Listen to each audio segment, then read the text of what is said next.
सस्नेह नमस्कार.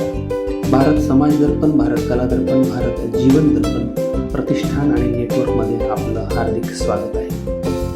पर्यावरण दिनाच्या निमित्तानं दशदिन पर्यावरण उत्सव आपण 5 जूनपासून ते 14 जूनपर्यंत साजरा केला आणि विविध व्याख्याते, मार्गदर्शक आणि वक्त्यांनी आपली मतं व्यक्त केली. त्यांचे जाहीर आभार व्यक्त करतो. नमस्कार मंडळी, मी आशिष हाडके.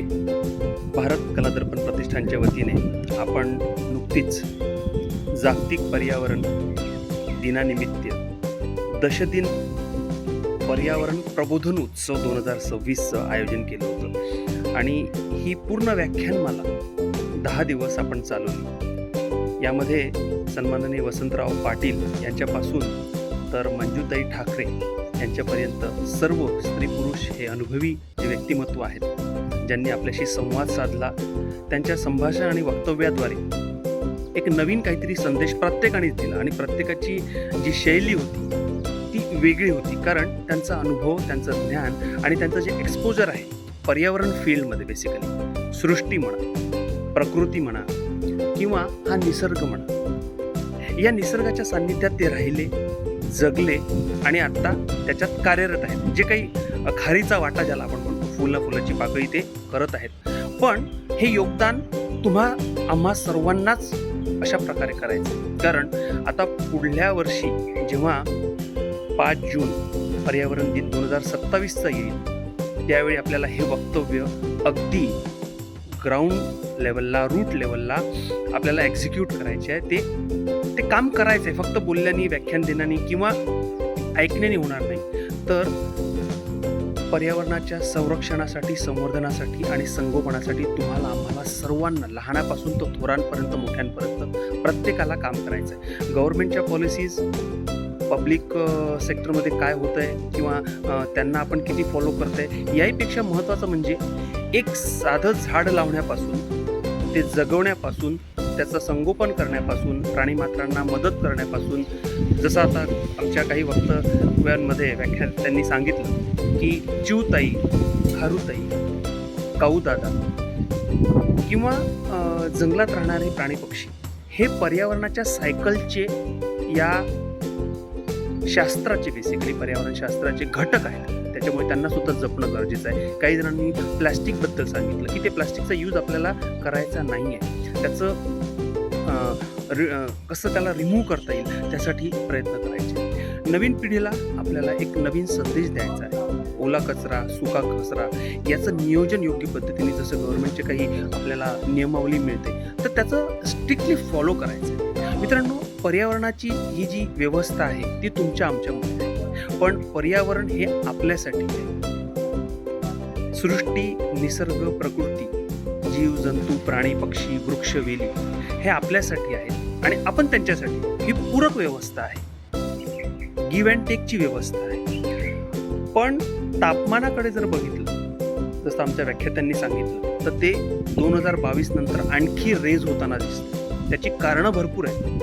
इंडस्ट्रियलायझेशन, IT सेक्टरमधल्या काही ज्या गोष्टी आहेत, त्याचं मॅन्युफॅक्चरिंग युनिट्समध्ये ज्या आवश्यक असत्या वस्तू वगैरे, त्यांचं जे रिमूव्हल आहे, त्यांचं जे डिस्ट्रक्शन आहे, ते व्यवस्थित प्रकारे होत नाही किंवा बऱ्याचशा अशा गोष्टी आहेत.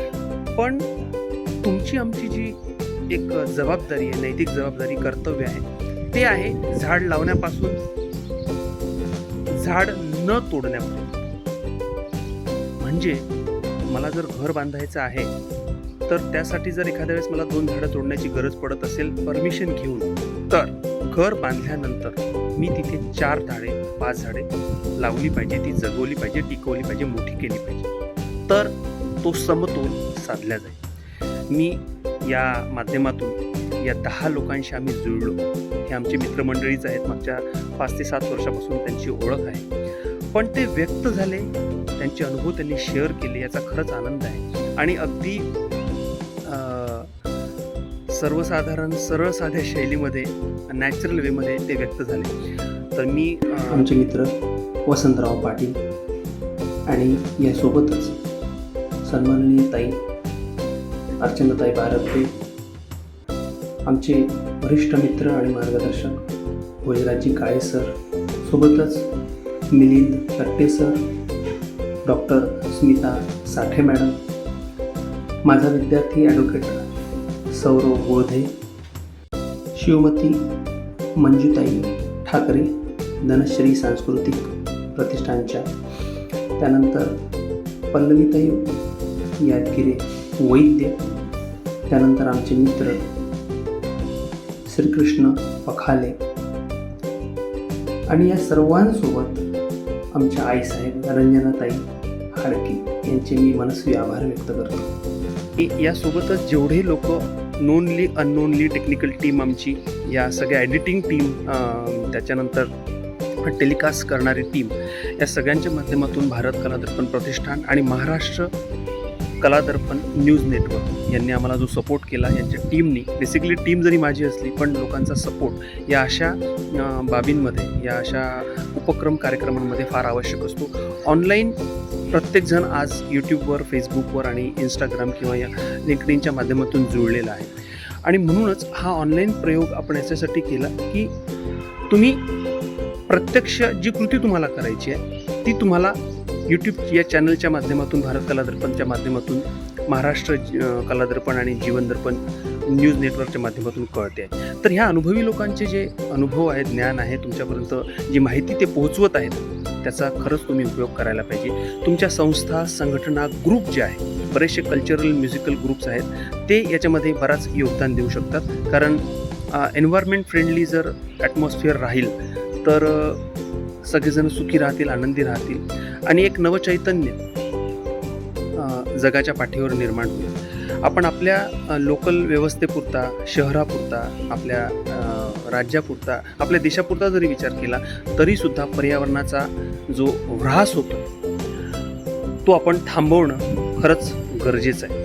त्यामुळे ते कशा प्रकारे करता येईल, विविध पद्धती आपण अवलंबू शकतो, ज्याचं जसं जमेल तसं त्या तुम्ही नक्की करा. पुनश्च एकदा या सर्व व्याख्यात्यांचं आणि तज्ज्ञांचं, ज्यांनी आपल्याला 10 दिवस ही अनुभवाची शिदोरी दिली, विचार प्रगट केले, त्यांचं पुनश्च एकदा भारत कला दर्पण प्रतिष्ठान टीमच्या वतीने, महाराष्ट्र कला दर्पण न्यूज नेटवर्कच्या वतीने आम्ही आभार व्यक्त करतो.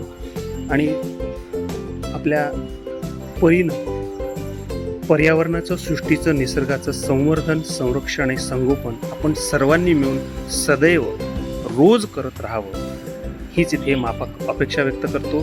सर्वांना सदिच्छा देतो. धन्यवाद.